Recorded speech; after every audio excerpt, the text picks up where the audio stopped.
नमस्कार sir. School में energy माने ऊर्जा के बारे में पढ़ा था। अब आजकल आध्यात्मिक गुरु और मोटिवेशनल स्पीकर बार बार एनर्जी शब्द का उपयोग करते हैं। ऐसे ही वाइब्रेशन शब्द भी है जिसका आजकल बड़ा इस्तेमाल है। अध्यात्म में एनर्जी और वाइब्रेशन का क्या महत्व है? क्या किसी गुरु की तस्वीर भर देखकर या किसी प्रतिष्ठित स्थान पर बैठने से पॉजिटिव एनर्जी का संचार होता है? क्या इसी एनर्जी के माध्यम से आँखों के बीच छूने मात्र से सालों पुराने शारीरिक रोग भी ठीक किए जा सकते हैं? यदि अंधविश्वास भर है तो धार्मिक ग्रंथों में ऐसी कहानियाँ क्यों पढ़ने को मिलती हैं?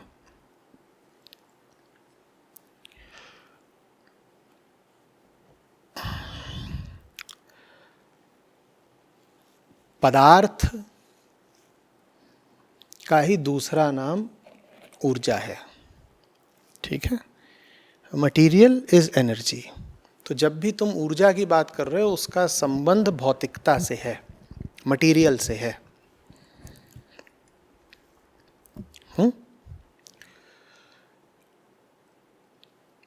पदार्थ के अलावा कोई और ऊर्जा नहीं होती।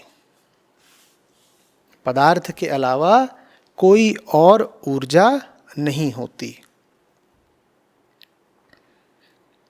पदार्थ ऊर्जा ग्रहण करता है, पदार्थ ऊर्जा का वाहन होता है और पदार्थ के निर्माण और विध्वंस दोनों में ऊर्जा लगती है। तुम्हारे पास एक छोटी सी गेंद है, उसको गर्म कर दो, उसकी ऊर्जा बढ़ गई। उसमें कौन सी ऊर्जा आ गई? हीट एनर्जी आ गई, ऊष्मा की ऊर्जा। उसको जोर से फेंक दो, उसकी ऊर्जा बढ़ गई। उसमें कौन सी ऊर्जा आ गई? काइनेटिक एनर्जी, गतिज ऊर्जा। उसको तुम एक पहाड़ पर ले जाओ तो उसमें ऊर्जा आ गई। कौन सी ऊर्जा आ गई? पोटेंशियल एनर्जी आ गई। तो अभी पदार्थ क्या है? ऊर्जा का वाहक। और यही जो गेंद है, अगर तुम इसको किसी तरीके से बिल्कुल नष्ट कर दो, ऊर्जा में परिणित कर दो, जैसा कि किसी न्यूक्लियर रिएक्शन में होता है, तो ये जो गेंद है पूरी की पूरी ऊर्जा में तब्दील हो जाएगी। उसको फेंक के मारोगे तो उसमें ऊर्जा आ गई, उसको तुम बोलोगे 12 mv², ठीक है ना। उसको तुम ऊपर आसमान पर ले जाओगे तो तुम उसकी जो ऊर्जा आ गई है तुम बोलोगे mgh। और वही तुम गेंद को अगर बिल्कुल नष्ट कर दो, उसमें न्यूक्लियर प्रोसेस के माध्यम से, तो ऊर्जा आ जाएगी mc²। तो ऊर्जा का संबंध हर हाल में पदार्थ से है। आध्यात्मिक ऊर्जा जैसी कोई चीज नहीं होती। अध्यात्म का तो मतलब ही है कि भाई मैं पदार्थ से बहुत परेशान हो गया, दुनिया से रिश्ता रख रख के बहुत दुखी हो गया। और दुनिया माने पदार्थ, बहुत है कि दुनिया, मुझे मुक्ति चाहिए। तो अध्यात्म का ऊर्जा से क्या ताल्लुक है? लेकिन अहंकार को ऊर्जा शब्द बहुत सुहाता है, क्योंकि ऊर्जा का मतलब होता है ताकत। तो इसीलिए लोग खूब बात करते हैं अध्यात्म के क्षेत्र में भी ऊर्जा की, मेरी ये ऊर्जा सक्रिय हो रही है, मेरे भीतर ऐसी ऊर्जा आ गई, ये हो गया, वो हो गया। समझो बात को कि मन को ऊर्जा शब्द इतना प्यारा क्यों है? क्योंकि अहंकार को हमेशा ताकत की तलाश रहती है। वो शक्ति का उपासक होता है। शक्ति माने शिव शक्ति वाली शक्ति नहीं, वो शक्ति जिसके माध्यम से अपना सिक्का चलाया जा सकता है, अपनी हुकूमत जगाई जा सकती है, दूसरों पर वर्चस्व किया जा सकता है, वो वाली ताकत। अहंकार हमेशा उसकी तलाश में रहता है, क्योंकि वो भीतर से बड़ी हीन भावना में जीता है। जो भीतर से हीन भावना में जिएगा वो बाहर बाहर क्या मांगेगा? ताकत। समझ रहे हो? तो इसलिए अध्यात्म में भी ऊर्जा की इतनी बात हो रही है। जहाँ ये बात हो रही है समझ लो अहंकार का खेल चल रहा है। आध्यात्मिक ऊर्जा जैसी कोई चीज़ नहीं होती। न तो स्पिरिचुअल एनर्जी होती है, ना स्पिरिचुअल वाइब्रेशंस होते हैं। इस तरह की बातों से बिल्कुल बाहर आए, ये एकदम बेकार की बातें हैं, इनका कोई अर्थ नहीं है। फिर पूछ रहे हो किसी की गुरु की तस्वीर भर देखकर या किसी खास स्थान पर बैठने से शरीर में पॉजिटिव एनर्जी का संचार होना संभव है? ये पॉजिटिव एनर्जी क्या चीज़ होती है? पॉजिटिव नेगेटिव एनर्जी क्या चीज़ होती है? हाँ, मन की दिशाएं ज़रूर मन के लिए लाभप्रद या हानिप्रद हो सकती हैं। पॉजिटिव नेगेटिव क्या होता है, अंतर समझना इसमें। पॉजिटिव नेगेटिव शब्द तब इस्तेमाल होते हैं जब बात हो रही होती है अहंकार की इच्छाओं की पूर्ति की या इच्छाओं की अपूर्ति की। अहंकार अपनी इच्छा पूरी करना चाहता है, वो चाहता ही है। इच्छा पूरी हो रही होती है तो वो कहता है ये काम हो रहा है पॉजिटिव, सकारात्मक। और इच्छा जब नहीं पूरी हो रही होती तो कहता है ये मेरे साथ कुछ नेगेटिव हो गया, नकारात्मक। ठीक है, तो पॉजिटिव नेगेटिव वर्क जो ये शब्द हैं ये तब इस्तेमाल होते हैं जब इरादा ही बस अहंकार की इच्छा पूर्ति का है। और जब अहंकार अपनी इच्छा पूरी करने की जगह सच की तरफ बढ़ना चाहता है तो पॉजिटिव और नेगेटिव शब्दों की कोई कीमत ही नहीं है। फिर ये शब्द अप्रासंगिक हो जाते हैं, इररेलेवेंट। समझ में आ रही बात? तब जो शब्द आते हैं वो होते हैं सच और झूठ, पॉजिटिव और नेगेटिव नहीं, ट्रू एंड फॉल्स। ये दो तरह के लोग हैं। एक तरह के लोग हैं जो जीते हैं पॉजिटिव और नेगेटिव के बीच, और दूसरे तरह के लोग हैं जो जीते हैं ट्रू और फॉल्स के बीच। जो पॉजिटिव नेगेटिव की ज़्यादा बात करे, समझ लो ये कामनाओं का मारा हुआ, इसे अपनी इच्छाएं पूरी करनी है। इच्छा पूरी होती है तो बोलता है बड़ी पॉजिटिव बात हो गई, बड़ी पॉजिटिव एनर्जी आई। जब इसकी इच्छाएं नहीं पूरी होती तो कहता है नेगेटिव नेगेटिव। और दूसरा आदमी है जो पॉजिटिव नेगेटिव की भाषा में बात ही नहीं करता, वो कहता है सच्चाई जाननी है, ट्रू, और सच्चाई नहीं जान रहा अगर तो नीयत गलत हो गई, मामला फॉल्स है। ट्रुथ की तरफ जा रहा हूँ तो काम हितकर है, ट्रुथ की तरफ नहीं जा रहा, सत्य की तरफ नहीं जा रहा तो काम अहितकर है। ये बातें समझ में आ रही बात? तो पॉजिटिव नेगेटिव एनर्जी कुछ होता नहीं है। हालांकि इस तरह की बेकार की बात खूब फैली हुई है, पॉजिटिव नेगेटिव एनर्जी। विज्ञान के विद्यार्थी हंसते हैं खूब, कहते हैं ये एनर्जी पॉजिटिव और नेगेटिव कब से होने लगी? एनर्जी तो एनर्जी होती है। ये ऐसी सी बात है कि तुम किसी गेंद को बाईं तरफ फेंको तो कहो इसमें पॉजिटिव एनर्जी है, और दाईं तरफ फेंको तो कहो नेगेटिव एनर्जी है। भाई अगर पॉजिटिव एनर्जी है बाईं तरफ तो गेंद अगर दाईं तरफ फेंकी तो तुम्हें कहना ही पड़ेगा नेगेटिव एनर्जी है, पर एनर्जी तो एनर्जी है। एनर्जी में ये क्या हो गया पॉजिटिव नेगेटिव? तुमने गेंद को गर्म करा, दो गेंदें गर्म करी तुमने, दोनों में एनर्जी आ गई है। एक गेंद को बोलो इसमें पॉजिटिव एनर्जी है, एक को बोलो इसमें नेगेटिव एनर्जी है, ये बेवकूफ़ी की बात है ना। तो पदार्थ का संबंध ही नहीं है पॉजिटिविटी और नेगेटिविटी से, इनका वास्तविक संबंध मन की दिशा से है। अगर सच्चाई की भाषा में बात करना चाहते हो तो कहना मन सत्य की तरफ जा रहा है, ट्रुथ की तरफ, ये पॉजिटिव है, और मन सत्य से दूर जा रहा है, फॉल्सनेस की तरफ, झूठ की तरफ, ये नेगेटिव है। समझ में आ रही है बात? और ये वाइब्रेशंस इसी तरीके से, अरे बाबा सब वाइब्रेशंस मटेरियल में ही होते हैं, पदार्थ में होते हैं। 8वीं कक्षा की 10वीं की जा कर के भौतिकी की किताब पढ़ो, फिज़िक्स की। अब दिक्कत ये है कि ज़्यादातर लोग जो गुरु महाराज बने बैठे हैं, जो किसी भी बड़े से बड़े वैज्ञानिक विषय पर मुंह खोल देते हैं, कभी हिग्स बोसॉन पे बोल रहे हैं, कभी वाटर की मेमोरी पर बोल रहे हैं, कभी कोई भी बात हो, दुनिया का कोई भी विषय हो साइंस संबंधित, उस पर ही बोल रहे हैं। मैं कह रहा हूँ ये 8वीं कक्षा का विज्ञान का पर्चा पास करके दिखा दें। ये वो लोग हैं जिनको हाई स्कूल में साइंस में पास होने में बड़ी तकलीफ हो गई थी, और अब ये क्वांटम मैकेनिक्स को लेते हैं और बिल्कुल मुंह खोल देते हैं, या आइंस्टीन के बारे में बोल रहे हैं। तुमने जिंदगी में कुल 3 किताबें भी पढ़ी हैं, मैं विज्ञान की किताबों की तो बात ही नहीं कर रहा, तुमने कोई भी 3 किताबें पढ़ी हैं? तुमने चंपक नंदन चंदा मामा भी पढ़ी है?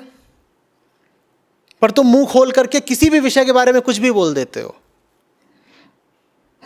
और जो बड़े सुप्रसिद्ध गुरु हैं उनके 3 दिशाओं में विषय होते हैं जिन पर वो बोलते हैं। पहला कोई सामाजिक बात होगी वो उस पर बोल देंगे, कोई अगर वैज्ञानिक बात होगी उस पर बोल देंगे और कोई आध्यात्मिक बात होगी उस पर बोल देंगे। दुर्भाग्य ये है कि तीनों ही मुद्दों पर बोलने के लिए थोड़ा पढ़ा लिखा होना ज़रूरी है। अब कोई सामाजिक मुद्दा है उस पर ही बोल देंगे।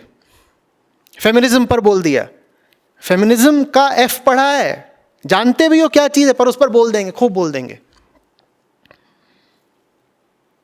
सरकार कोई विधेयक लेकर के आई है, ठीक है, उसके बारे में बोल देंगे और फिर बोलेंगे हमने पढ़ा तो नहीं पर बोल रहे हैं इसके बारे में। भाई पढ़ लो, या पढ़ना नहीं जानते तो कक्षा 2 में दाखिला ले लो, पढ़ना सीख लो ताकि पढ़ पाओ। लिटरेसी अच्छी चीज़ है। हर चीज़ पर बोले जा रहे हो, विज्ञान के बारे में बोले जा रहे हो बिना कुछ पढ़े, अध्यात्म के बारे में तुमने अपना ही फुग्गा फुला रखा है, कुछ भी छोड़ रखा है और बड़ी धौंस के साथ बोल रहे हो, न वेद पढ़ी है मैंने, न गीता पढ़ी है। न वेद पढ़े न गीता पढ़ी है तो इतना बोलते काहे को? या बोलना भी है तो ये बोलो ना कि मैं अपनी कोई निजी बात बोल रहा हूं। ये क्यों बोलते हो कि तुम सनातन धर्म से संबंधित, हिंदू धर्म से संबंधित या अध्यात्म से संबंधित कोई बात बोल रहे हो? धर्म का नाम क्यों खराब करते हो? और धर्म के बारे में कह रहे हो तो कह दो मैं अपना कोई निजी धर्म चला रहा हूं भाई। फिर देखते हैं कि तुम्हारे पास कितने श्रोता आते हैं। तुम सबको तो बेवकूफ बना रहे हो। समझ में आ रही बात? भाई किसी भी धर्म के केंद्र में उस धर्म की किताबें होती हैं कि नहीं होती हैं? धर्म ऐसे ही थोड़ी कि जिसके जो मन में आया बोल रहा है धर्म हो गया। धर्म के केंद्र में क्या है? उस धर्म की पुस्तकें, ग्रंथ। आप अगर कह रहे हो कि आपको किसी धर्म के ग्रंथों से कोई समस्या है, आप उन्हें नहीं पढ़ना चाहते और आप खुलेआम बोल रहे हो मैं धर्म ग्रंथ नहीं पढ़ूंगा, तो आपको वास्तव में उस धर्म से ही समस्या है। तो आप उस धर्म के लोगों को क्यों बहका रहे हो? आप तो उस धर्म के दुश्मन हुए ना। आप कह रहे हो मुझे इस धर्म की किताबें नहीं पढ़नी, और वो किताबें ही केंद्रीय हैं धर्म में। वेदों को हटा दो तुम, तो सनातन धर्म कहाँ बचा? और ये क्या गुरुजी ने लगा रखी है कि हमें वेदों से कोई मतलब नहीं पर हम तो गुरु हैं। तुम कैसे गुरु हो? तुम तो फिर धर्म के दुश्मन हो। ये समझ में आ रही बात? यही काम विज्ञान में हो रहा है कि तरंगे, वाइब्रेशंस, लहरों की बात हो रही है। कैसे हो रही है भाई बात? तुमने कहां से ये उठा लिया? किस उपनिषद में लिखा है कि गुरुजी बैठ जाते हैं तो उनके शरीर से तरंगे और लहरें निकला करती हैं? और उसमें भी, तरंगों में भी तुमने कर रखा है पॉजिटिव वाइब्रेशंस, नेगेटिव वाइब्रेशंस। और सामने लोग बैठे हैं, वो भी तुम्हारे ही तरह हैं, बुद्धू। तुम उनको गुड़ चटा रहे हो, चाट भी रहे हैं।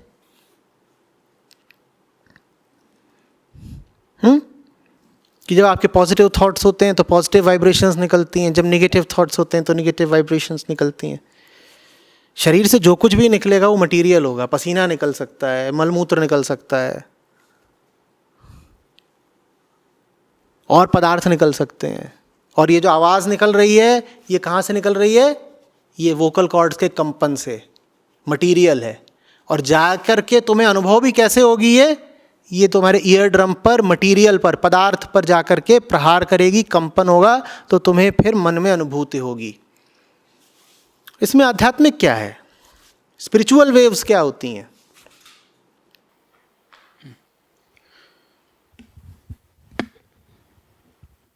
नमस्कार आचार्य जी। आचार्य जी, ये एक बड़ा ही प्रचलित चलन बन चुका है वाइब्स का। ये